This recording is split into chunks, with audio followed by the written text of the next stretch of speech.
Hey everybody, welcome back. Today we are checking out another product from Apexinno, and it is the PSVR2 back head cushion piece. And I've always wanted to check this out because I really think the PlayStation VR2 lacks a little bit of comfort in some areas, and this is definitely one of them.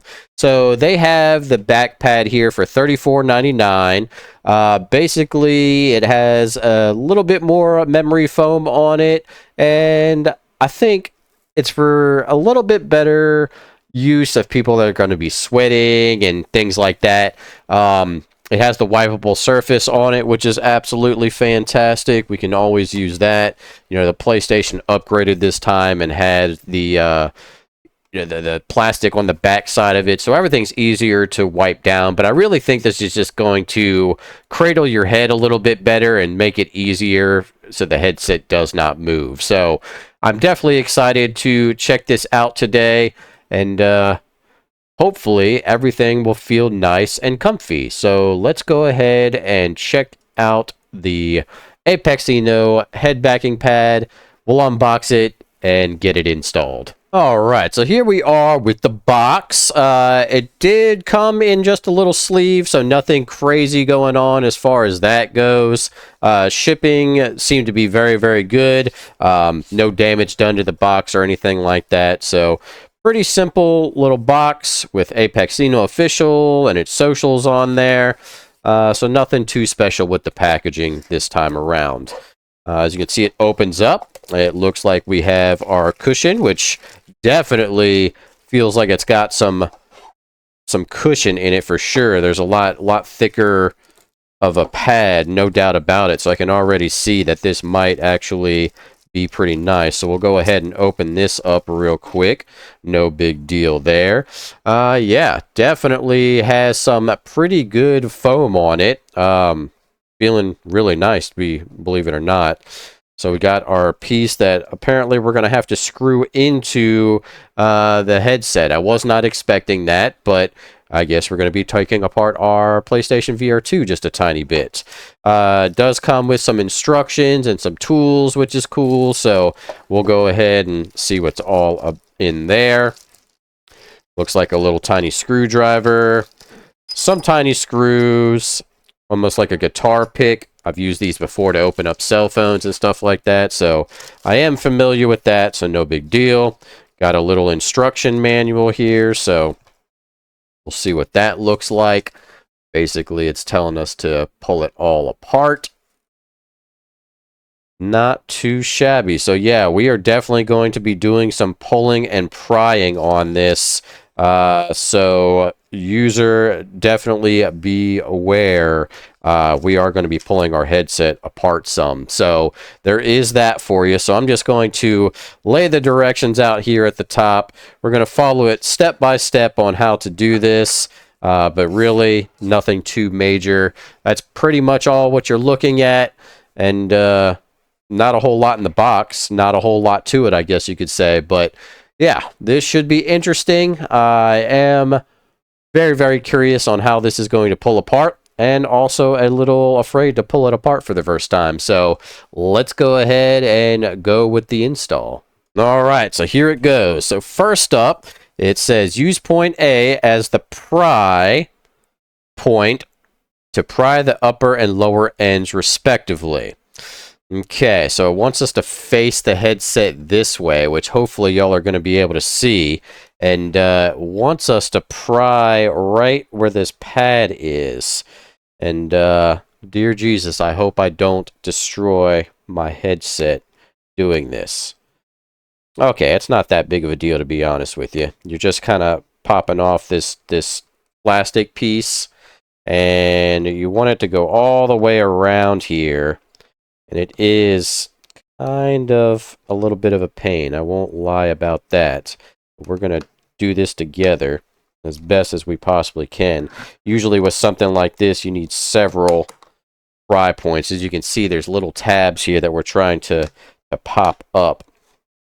And we'll go ahead and do that best as possible. And anytime something like this has never been pulled apart before, it definitely makes things that much harder. Everything is nice and factory tight and all of the stuff that goes with it along the way. So definitely can see it's in there really tight. Okay, so we got it all off there. No big deal. Definitely have to pry a little bit. Don't be afraid to get in there. It is a little resistant though. So, okay.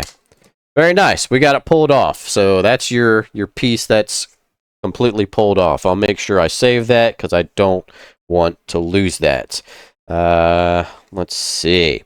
So it says, now we're going to unscrew, it looks like, these 4 little tiny screws here. And hopefully I can get the camera to focus on it. But it's going to be this screw, and this screw, and then on this side, this, hopefully you can see that, this screw and this screw.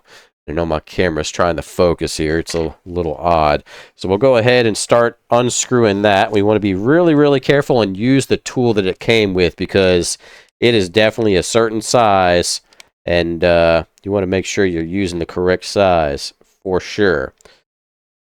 Okay, nice and simple. Now it is magnetized, so it does stay hooked to your screwdriver when you pull them out, which is a great thing. I do like that. Let's be very, very careful when you're taking things apart here, because it can damage a lot of things if you're not careful with it. So slow and steady wins the race here, okay? Alright, so now we're going to be moving on to step 5 here.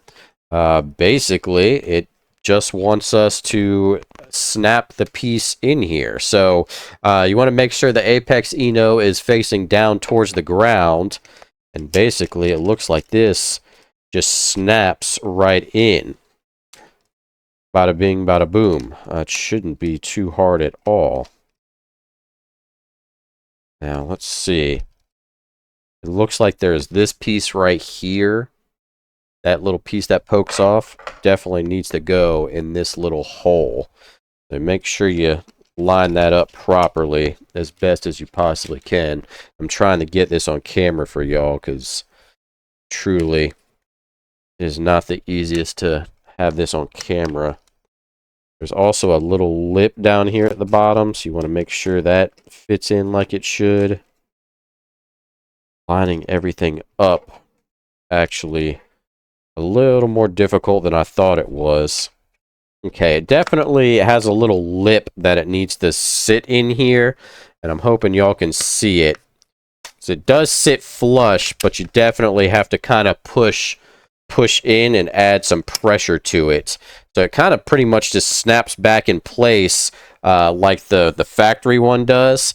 So you got to make sure that it actually, you know, comes along this lip here and sits in really like it should.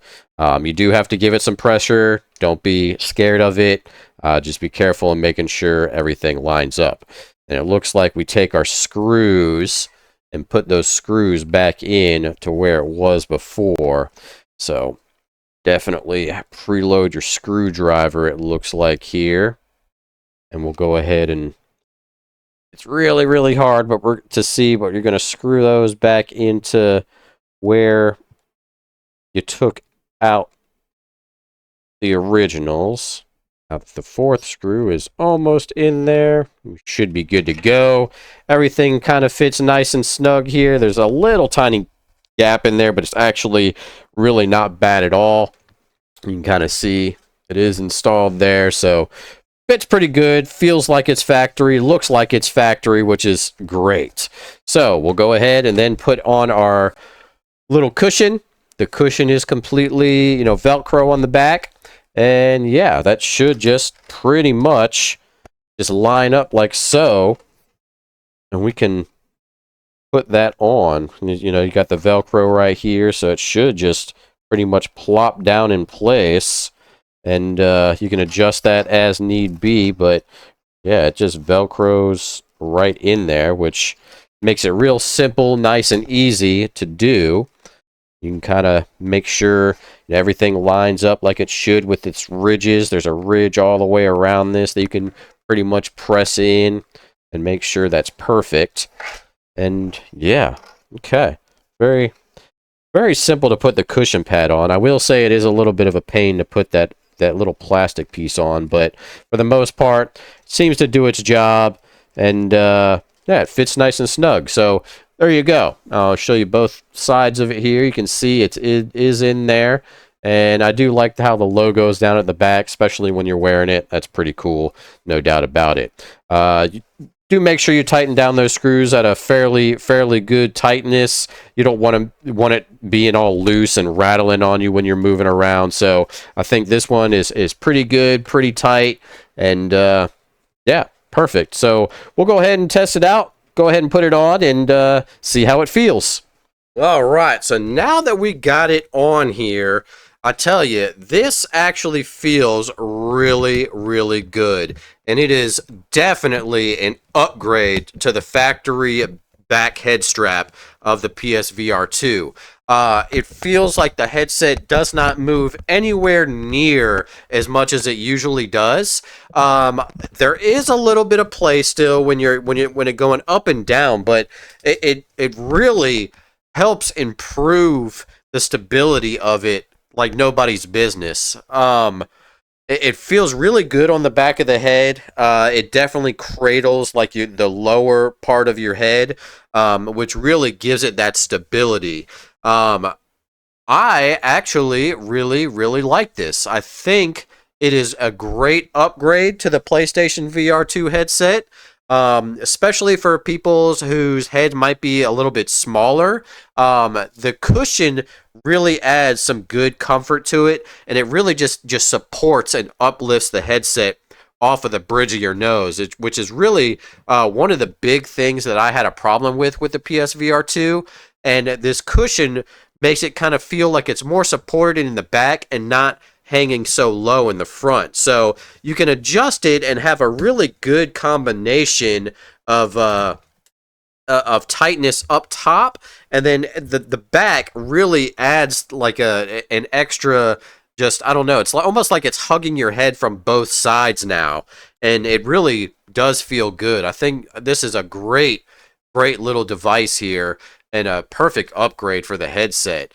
I think it is a little pricey for $35, $34.99 should I say, but $35, and maybe if it bring it down to about maybe $25, I think that'd be a really good price for this. But really, I'd pay the extra $10 just for the comfort here. There's no doubt about it. It really feels way more supportive than anything else, and I'm trying to make it move as much as I can, and it really feels good. It really takes the support off of like your nose area. A lot of people have problems with the headset kind of resting on their nose a little bit, and this really relieves that. So definitely a really cool product. Pretty high quality. The cushion definitely has enough foam in it where it's comfortable. You can and feel like the support is actually there. So yeah, quite interesting and a nice little add-on, definitely. So as always, if you like what you saw, definitely check out all the links down in the description below. Make sure you like, comment, subscribe, hit that notification bell, and definitely get yourself one of these back straps if you need a little bit more support on the PSVR2. We'll see y'all in the next video.